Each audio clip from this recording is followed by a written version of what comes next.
திரு Joseph Vijay அவர்களே, ஒரு Joseph Vijay தானே மிஸ்டர் போஸ் வெங்கட்? அவர் ஜோசப் விஜய் தான். இல்ல என்ன உனக்கு பிரச்சனை இருக்கு?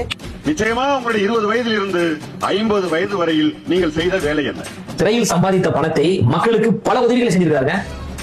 விலையில்லா வீடு கட்டி கொடுக்குற திட்டம் நம்ம நட்பணி மன்ற காலகட்டத்திலிருந்தே பண்ணிக்கிட்டு இருக்கோம். இரவு பாடசாலை நடத்தி கொண்டிருக்கோம், விலையில்லா விருந்தகம் நடத்திக்கிட்டு இருக்கோம், உறுதியகம் நடத்தி கொண்டிருக்கோம், விளியகம் நடத்தி கொண்டிருக்கிறோம். இது போன்ற எண்ணற்ற பல உதவிகளை இன்று வரை நம்ம செய்து கொண்டிருக்கிறோம். தமிழகத்தில் நடப்பது மன்னராட்சிதான், மன்னராட்சிதான் என்று நான் அடித்து சொல்கிறேன் ஜோசப் விஜய் அவர்களே. இன்னொன்னு என்ன சொல்றாரு? ஆமா மன்னராட்சி தான். மன்னராட்சி என்பதில் பெருமை கூட கேவலமா இல்லையா? அசிங்கமா இல்ல? ஆமாங்க நாங்க மன்னராட்சி தான், மன்னராட்சி தான். கேடுகட்ட மன்னராட்சி தான் நடந்துட்டு இருக்கு. மக்கள் விரோத மன்னராட்சி நடந்து கொண்டிருக்கு. பாசிச மன்னராட்சி நடந்து கொண்டிருக்கு.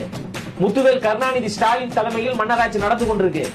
பொய்யான வாக்குறுதிகள் சொல்லி மக்களை ஏமாற்றிக் கொண்டிருக்கின்ற அயோக்கியத்தனமான மன்னராட்சி நடந்து கொண்டிருக்கு. எந்த போராட்டத்தில் நீங்கள் கலந்திருக்கிறீர்கள்? போஸ் வெங்கட் 20 வயசு என்ன பண்ணாரு? போஸ் வெங்கட் 30 வயசு என்ன பண்ணாரு? போஸ் வெங்கட் போராடி ஏதாவது ஒரு போராட்டம் சொல்லுங்க. போஸ் வெங்கட் தலைவராக ஏற்றுக்கொண்டிருக்கின்ற உதயநிதி ஸ்டாலின் பத்தி சொல்லுங்க. 2008 எங்க தலைவர் ஈழத்தமிழருக்காக போராடினாரு. அப்ப போஸ் வெங்கட் கண்டு தெரியாம இருந்தாரா? 2011 மீனவர்களுக்காக எங்க தலைவர் போராடினாரு. அப்ப போஸ் வெங்கட் எங்க கோமால இருந்தாரா?